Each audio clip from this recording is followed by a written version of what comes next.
Hello, ladies and gentlemen. Thank you for tuning in to another episode of Unmute with Dria Houston. In today's show, I want to speak with you about business models.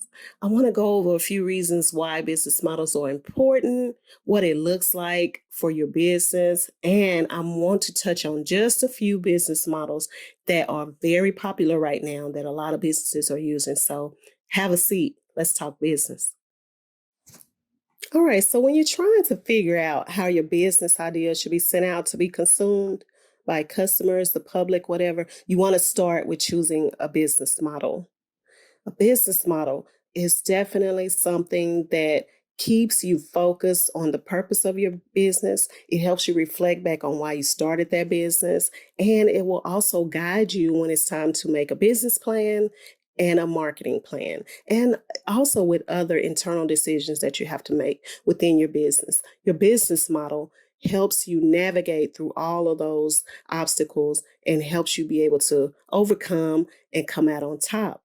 So I like to equivalate a business model with a recipe. And I want to tell you that last week I watched Top Chef, which is a show that comes on Bravo. I love this show.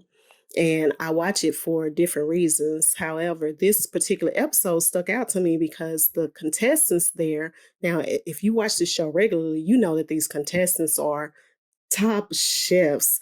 They are executive chefs. They own restaurants. Some of them own more than one restaurant, but they're actually at the top of their game. So they're competing. And last week's episode was about each chef that's left in the competition would choose a dish and they would write a recipe out for that dish. And the recipe was to be able to be used by home cooks like myself. So, yes, I love to cook, I love to eat, but at this moment in my life, I'm actually on a different journey, which means that I'm taking food more personal towards my life. I want to be a more happy, healthy person, and that's going to start with my food. So, watching Top Chef and watching these contestants being able to write out a recipe that the end user, a home cook, will be able to use. I would love for a Top Chef contestant to knock on my door and give me a recipe that they wrote out. Hopefully, that I could execute it to where it looks just as good and tastes just as good as theirs. However, I was able to personally relate to this particular episode because I am a home cook and because of the journey that I'm on. And this is the same type of connection that you want to have with the consumer, the end user of your product or your service. And that's why a business model, you choosing the correct business model, is very important when you're just starting out. Now, if you're rebranding, if you're already a brand that's established and you're looking to expand or even to just jump into a new field, you might have to switch up your business model that you've used previously or go ahead and adopt a brand new one.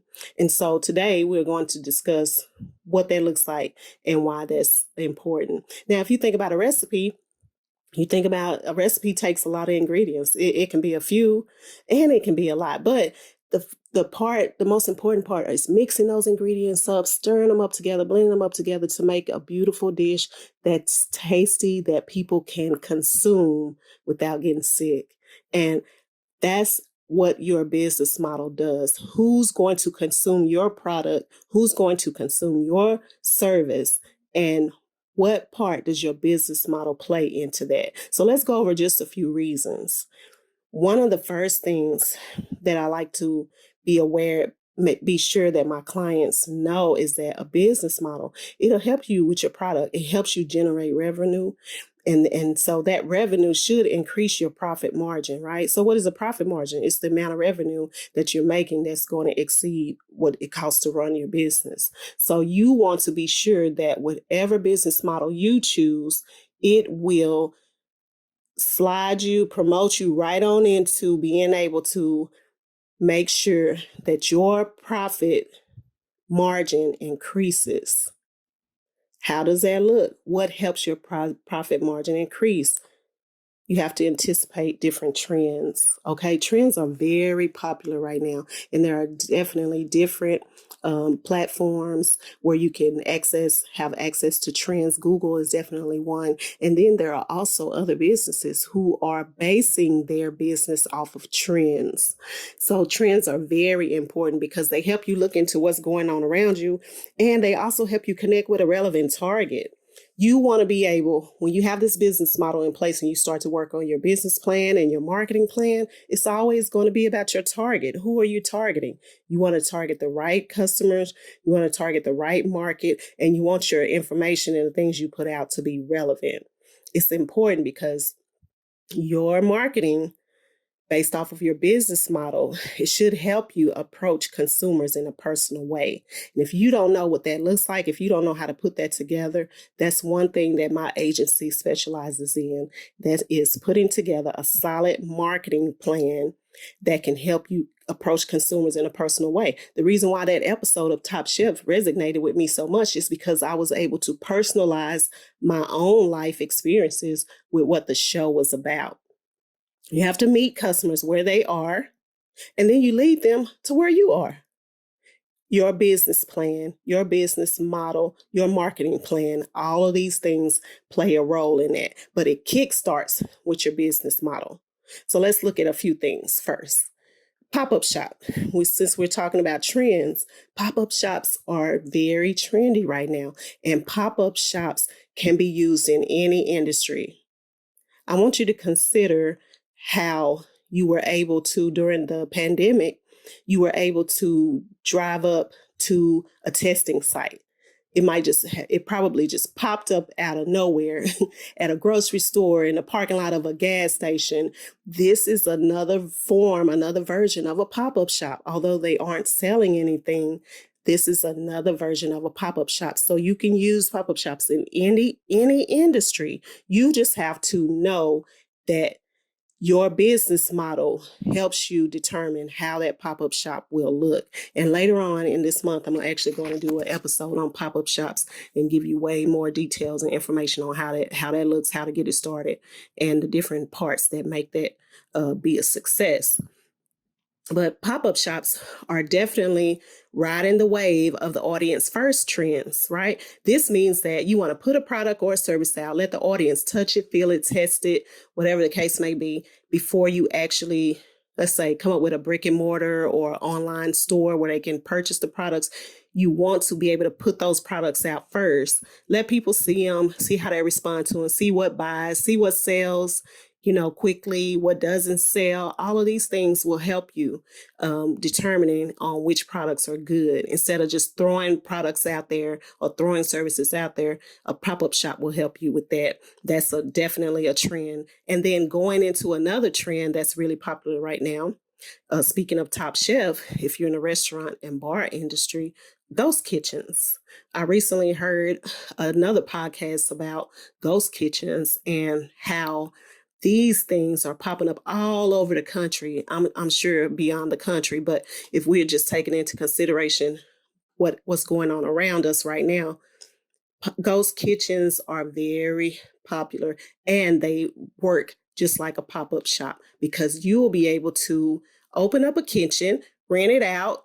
Even if you don't own it, you'll be able to rent that kitchen out, and you can prepare cuisine from Asian cuisine to Mexican cuisine, Italian cuisine, soul food. You'll be able to prepare all of these different things in your ghost kitchen. And then you use a service such as DoorDash, a delivery service that'll come, and Uber Eats that'll come and pick up that food and deliver it to the consumer. So consider new technology and thinking about that. What does that look like? New technology looks like things such as a blockchain based business model. Blockchain based business models. These type of business models power digital currencies. It's technology. It's good technology, and it's used in banking. It's used so much now. I saw a tweet the other day on Twitter where someone had tweeted that Bitcoin is so much on the rise. And right now, it has as many people roughly as the internet had back in 1997. So just think about the internet from 1997 until now. We didn't have the technology and the knowledge and for data and everything that we have right now. So the internet has billions of users, right? And just think of the direction that Bitcoin is headed to accomplish the same thing, or probably even more than that. So, access to new technology definitely makes your business different. And it also will accelerate you and take you right on into the future. So, all of this is going to resonate, as I said before, and it's going to start with your business model. So, let's talk about a few examples of business models, okay?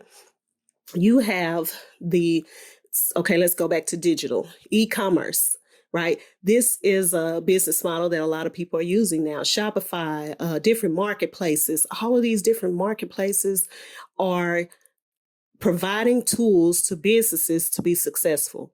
That means that if you have an e-commerce business model as your business model for your business, that platform will give you the tools that you need to be able to connect with your consumer, and the consumer be able to connect with you. The only thing that you'll have to invest more time, more effort into is your marketing.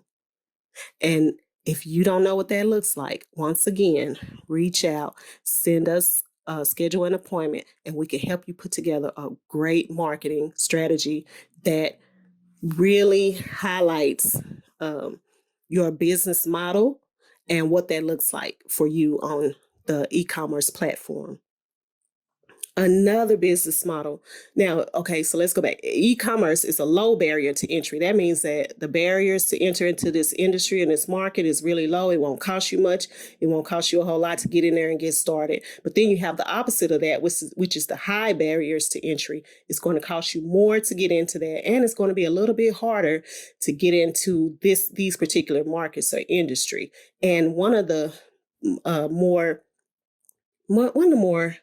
popular, I want to say popular business model will be an enterprise business model, because now when people finish in school, they're finishing classes, they finish online learning, they are equipped to get out in this world and make things happen. And a lot of people are reaching high.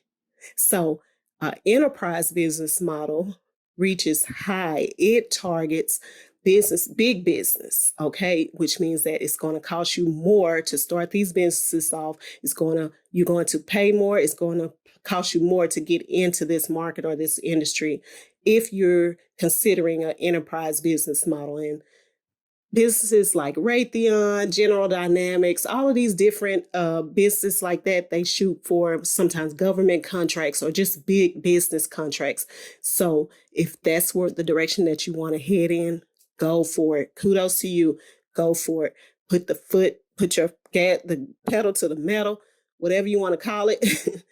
Get out there and go for it, because even though it's a high barrier to entry, some people consider that a challenge, and you can do it if your business model and your business plan are really solid.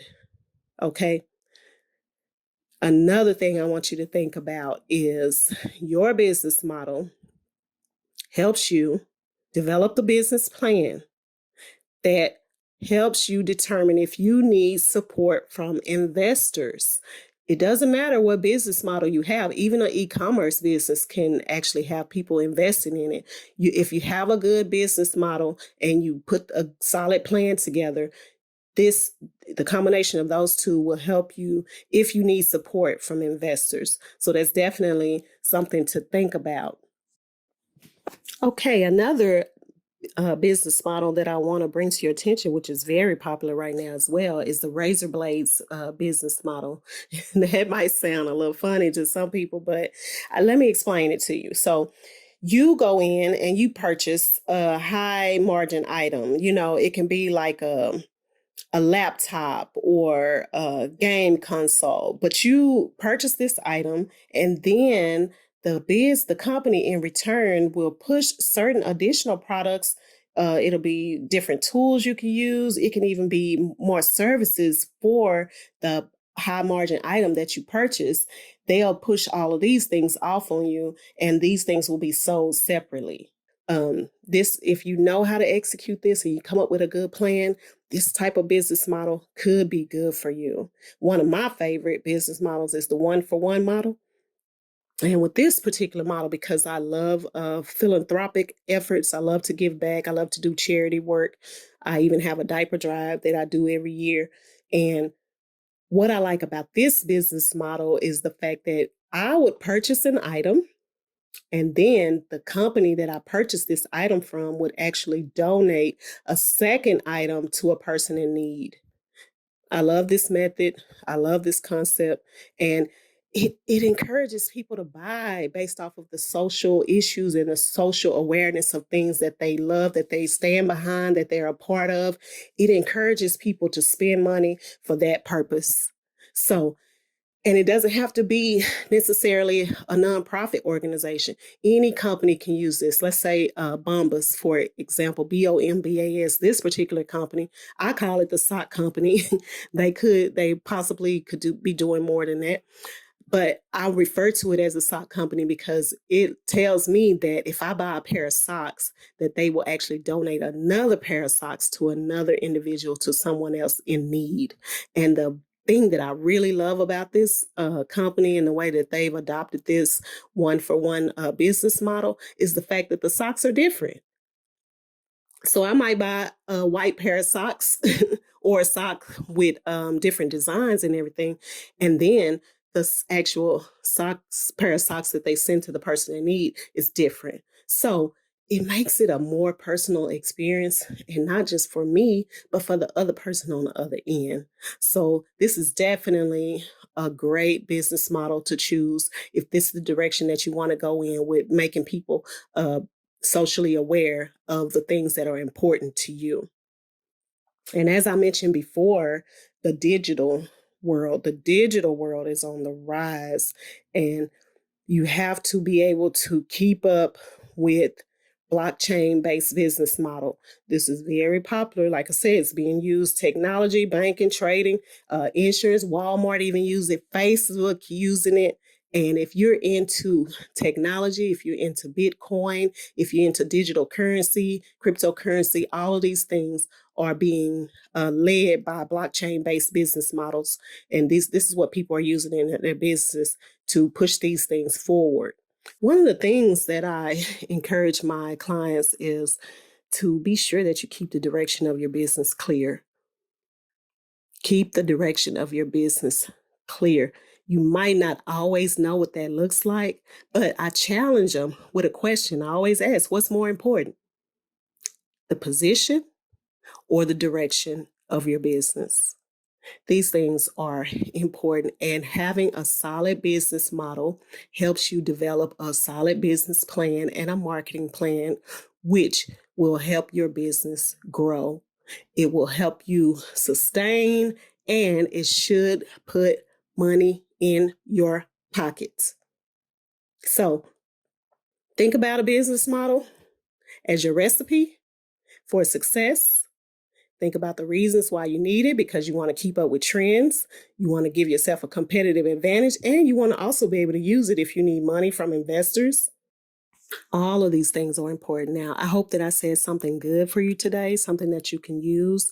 I want you to be able to, if you need help with any of this, please, www.evincity.com. We specialize in this. We'll definitely collaborate and create with you the best plan for your business, the best, help you choose the best business model. Please follow me on Instagram at Dria Houston. You can follow me on Twitter at Dria Houston, and I always put out more information about business related items there.